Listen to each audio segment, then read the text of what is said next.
Hi, I'm Chelsea, and today I'm going to demonstrate how we can use L'Hopital's rule to find the limit of a function. So first, to begin, let's look and see what L'Hopital's rule says. So, L'Hopital's rule says that if you have a function f and g, which are differentiable, and f of a is equal to g of a, which is equal to 0, then the limit as x goes to a of f of x over g of x is equal to the limit as x goes to a of f prime of x over g prime of x. So to summarize this and to show you where it's going to be useful is essentially what happens is if you're trying to take the limit and you have some function over another, and we stick a in to that limit, so we would find f of a and g of a, what we would find is we would get 0 over 0.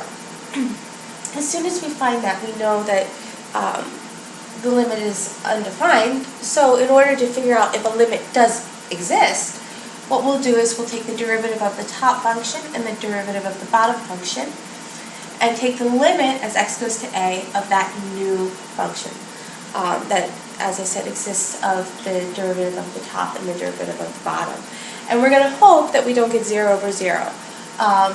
But whatever we do get, if we do get a limit that's defined, that will be the limit of our function. So I've picked an example to show you, and in this example we're actually going to use L'Hopital's rule twice.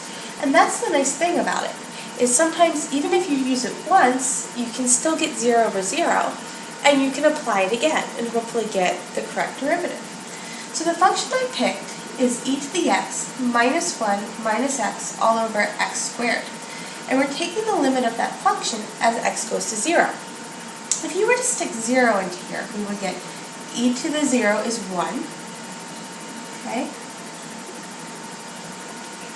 minus 1 minus 0 all over 0, which is essentially 0 over 0. So that is a big signal, so let's just use L'Hopital's rule. So, and I always like to draw a little arrow.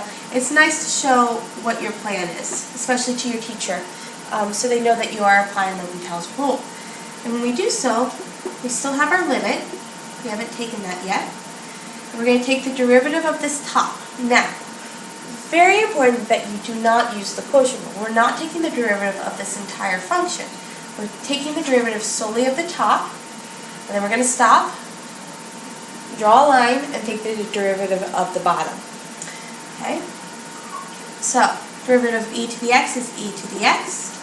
Derivative of 1 is just 0. And then the derivative of x is a minus 1, or I should say the derivative of negative x.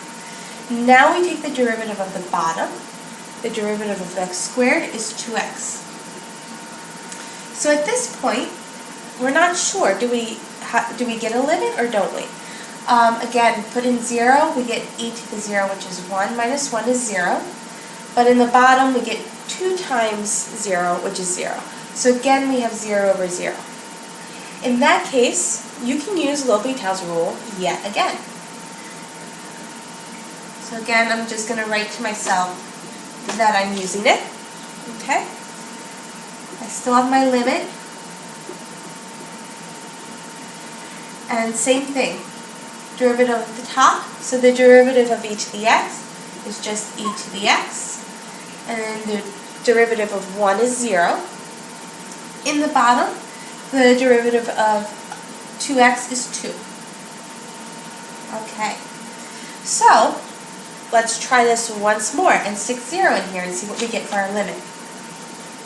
So, we put 0 and we get e to the 0 all over 2. E to the 0 is 1 over 2, 1/2. And there we have a limit. So a limit does exist, and the limit of our original function, according to L'Hopital's rule, is then 1/2. There are instances where you can keep applying this, maybe a third time. Usually though, the more times you apply it, if you find that your function isn't getting anywhere when you take a derivative, it's a possibility that the limit doesn't exist.